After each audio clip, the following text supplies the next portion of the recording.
So this presentation is about a topic that is usually not very much dealt by design research, which is human rights. There's very few communications on this topic, and some people might think, well, what does design has to do with that?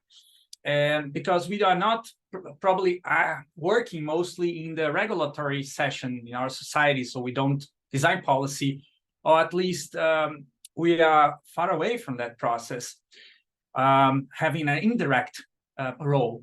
However, we think that human rights is not just about policy making. Human rights is all about culture and about ethics, about morality, about politics. It's really on top of the political agenda right now in the recent years. So we thought that it would be interesting to have a dialogue about human rights, and we start from the most basic way how design can be engaged with human rights struggles. For example, the struggle for sexual liberty, the struggle for gender discrimination, the struggle for ending racism, and many other flags that are usually designed by designers that are trained or non-trained formally in design. But still, this is clearly a role for design to produce those imagery that represent those social movements that are demanding the rights are extended to all human beings, not just to the few privileged that already have the rights secured in policy, but also in production structures. So this is also a topic already covered in design research under the label of design activism. But there's more in-depth understanding of how design can and is already contributing to human rights struggle. For example, the Universal Declaration of Human Rights, a document issued by the United Nations soon after the World War. That document is well designed in terms of graphic design piece. Look at it. You can clearly see there's a lot of modern design thinking and cutting edge information design techniques applied to that, so that you have the entire document in a single, well, at least large, but a single page.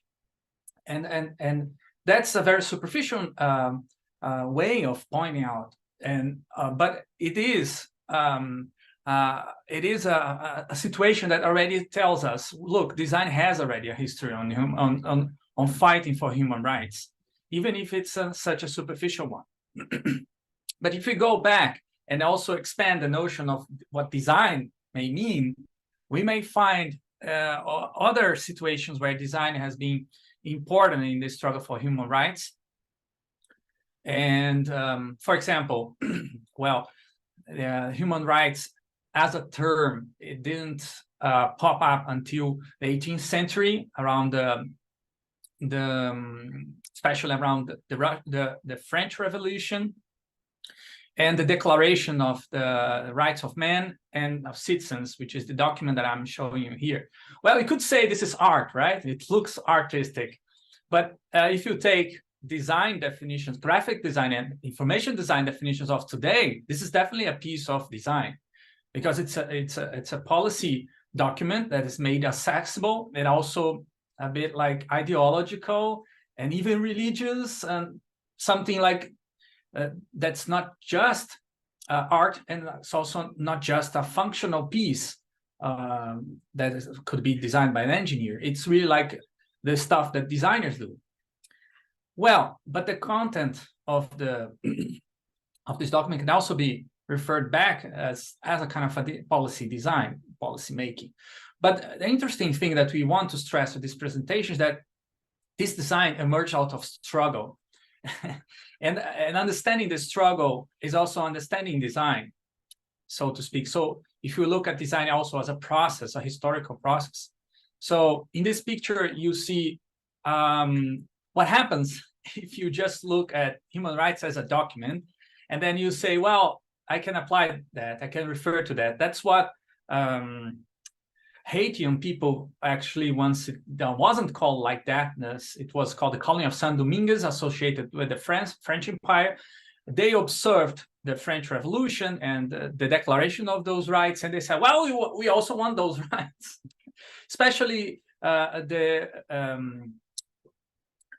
brown people that were a son of slaves, but also free because they were some slaves with the white colonizers. They demanded those rights, and they started the Haitian Revolution. They initially failed, but the revolution was really successful after a lot of years and a bloody struggle because of the slaves themselves. They organized to overthrow the white colonizers, and they did something remarkable. That was the first colony in the world to abolish slavery, and also the second colony to become independent in Americas.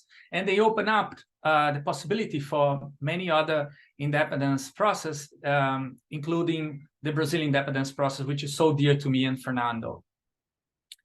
Well, the Haitian Revolution prompted many philosophers of their times to think about what was going on, to reflect upon that, because also they were worried that this could destructure the whole world and disrupt the European economies and culture and so on. One of these philosophers was reflecting on that. At least that's a bit controversial. Fernando may add some remarks about that. Was Georg Hegel. Some people would say that he was influenced by Haitian Revolution. Others would say that he had nothing to do with that. I find some convincing evidence that he was reading about the revolution, and he was probably interested on the phenomena. He doesn't refer that directly in the famous book Phenomenology of the Spirit, but he writes about what became known as the master-slave dialectics. Fernando and I are trying to understand and learning and trying to extend and apply to design the master-slave dialectics. It's a very complicated philosophical rumbling. We will probably not have time to present it right here. But what we are doing is that we are doing a design research reading on it, which is different from the philosophical readings, the sociological readings, the psychological readings of the master-slave dialectics. And together with another colleague, I have a paper that has been published on the user oppression, where we apply partially the concept of the dialectics of the master-slave dialectics, and we propose designers users dialectics. And Fernando and I are developing further this concept of user oppression, because we also believe that users and designers can develop much more than current roles they have in design research, but also in human-computer interaction. It's another field that we are interested in. So to close and open the dialogue, we don't know if should we fight for user rights? Should we fight for design rights? We don't know yet. That's really open for dialogue. And Fernando, do you want to add something? I'm done here with slides.